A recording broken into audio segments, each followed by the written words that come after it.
Bonjour, bonsoir. Je m'appelle Patrick Vendredi. Je suis formateur en renforcement du capital humain. Bienvenue à ce MOOC sur la gestion financière dans les organisations de la société civile. L'objectif de ce module, c'est de vous permettre de maîtriser les fondements et les outils essentiels de la gestion financière pour renforcer la transparence, la conformité et la capacité de mobilisation des ressources de vos organisations.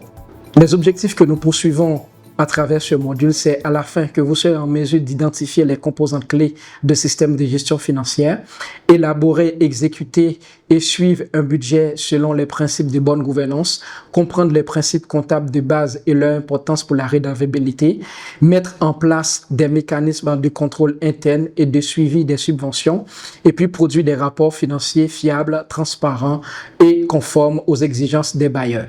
Toute organisation, avant de prétendre à mettre en place un système de gestion financière solide, doit pouvoir avoir un manuel de procédure financière, c'est-à-dire la charte éthique et opérationnelle.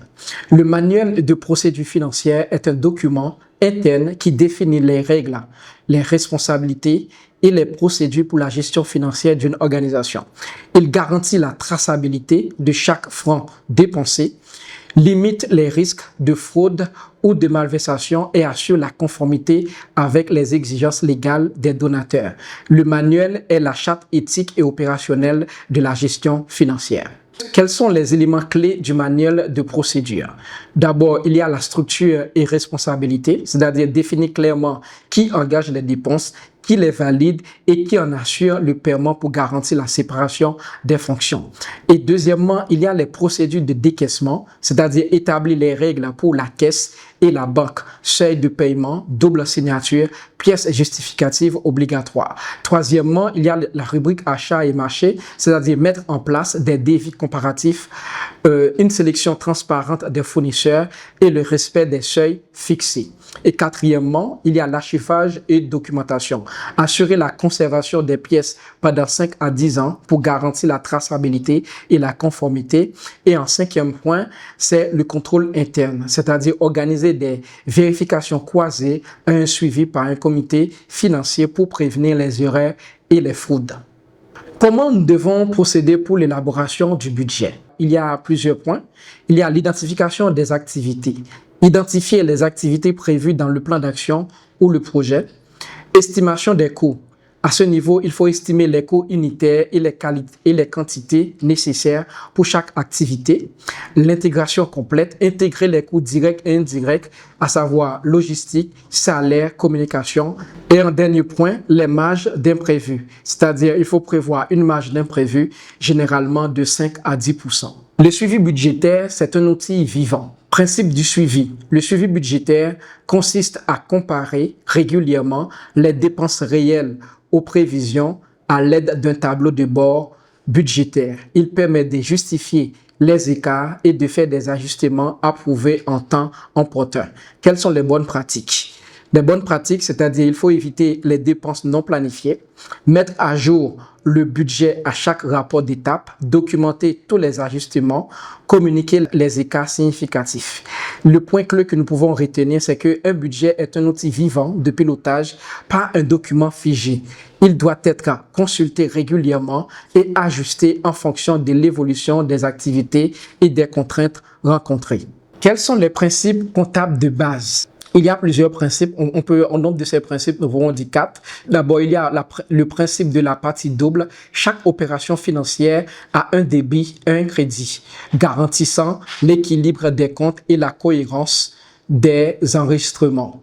Il y a principe de réalité, c'est-à-dire les écritures comptables reposent sur des pièces justificatives, authentiques et vérifiables. Il y a le principe de prudence, c'est-à-dire anticiper les risques financiers, ne pas surestimer les recettes pour maintenir une gestion réaliste. Principe d'universalité, c'est-à-dire toutes les opérations financières doivent être enregistrées sans exception pour assurer la transparence totale. La comptabilité est la mémoire financière de l'organisation. Quels sont les documents essentiels? En termes de documents essentiels, il y a le journal comptable, il y a le grand livre, il y a la balance comptable, il y a les états financiers. Quand il s'agit du journal comptable, c'est enregistrement chronologique de toutes les opérations financières au jour le jour. Il y a le grand livre. Le grand livre, c'est un regroupement des opérations, par contre, pour une vision synthétique. Il y a la balance comptable, c'est-à-dire c'est la synthèse de tous les comptes permettant de vérifier l'équilibre.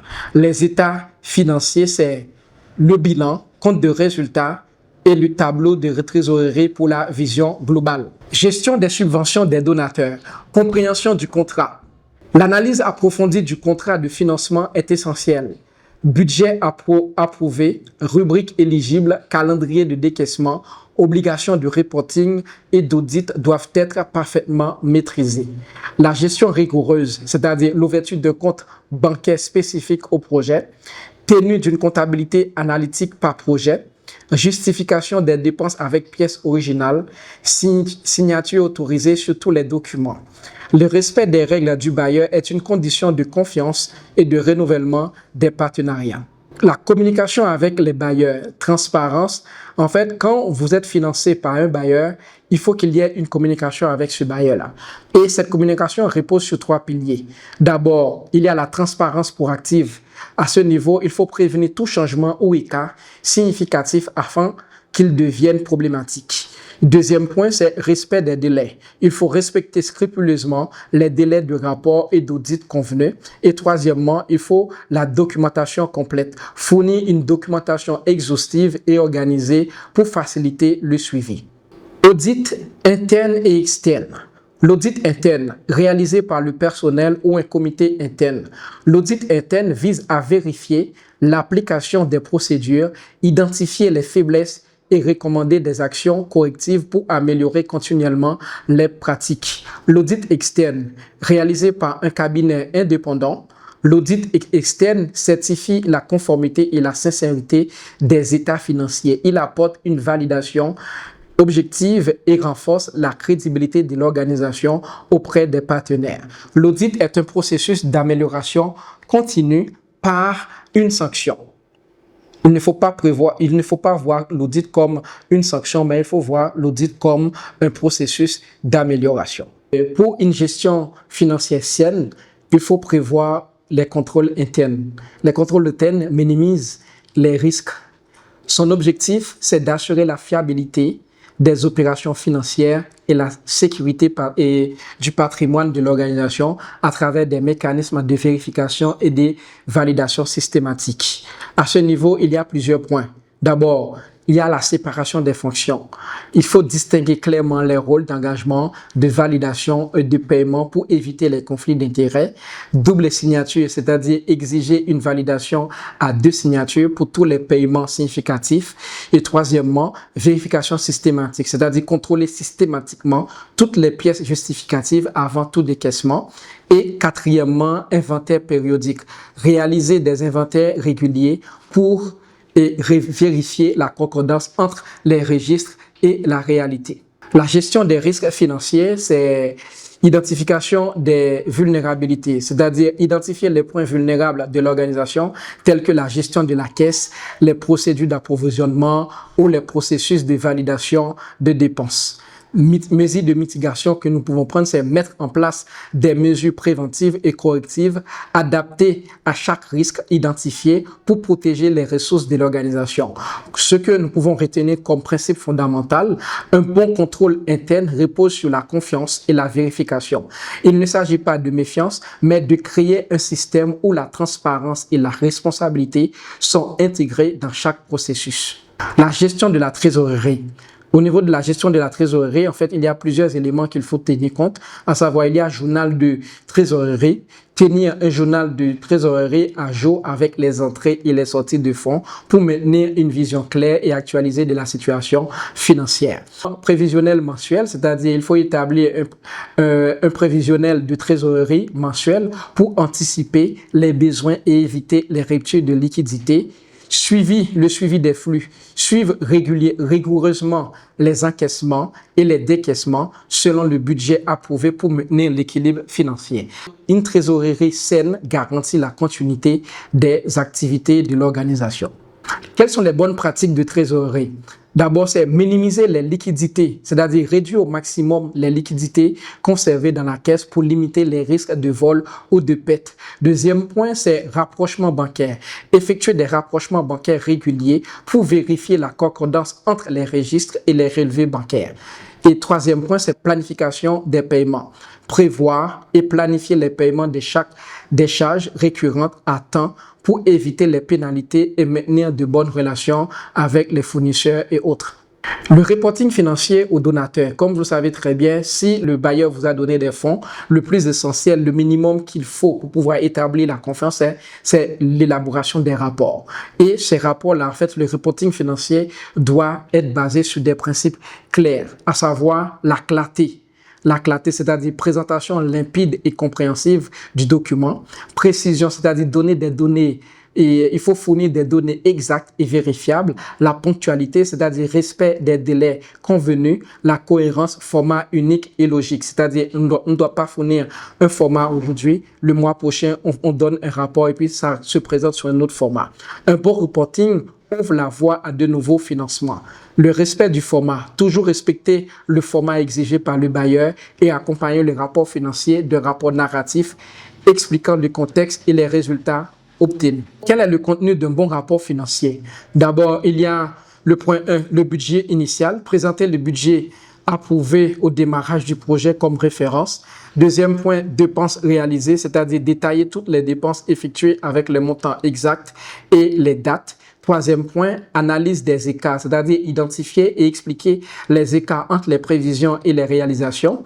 Et en quatrième point, il faut établir un tableau synthétique. Fournir un tableau récapitulatif, clair et accompagné de commentaires narratifs. Et cinquièmement, il faut fournir des pièces justificatives, c'est-à-dire annexer les principales pièces justificatives pour garantir la traçabilité. Toujours souligner les contraintes rencontrées et les leçons apprises pour démontrer la capacité d'adaptation et d'amélioration continue de l'organisation. Gestion des dépenses exceptionnelles. Comme nous l'avons vu, on est dans une organisation où on est en phase avec la communauté. Tout ce que nous faisons, en fait, c'est pour la communauté. À ce niveau, il peut y avoir des cas d'harcèlement.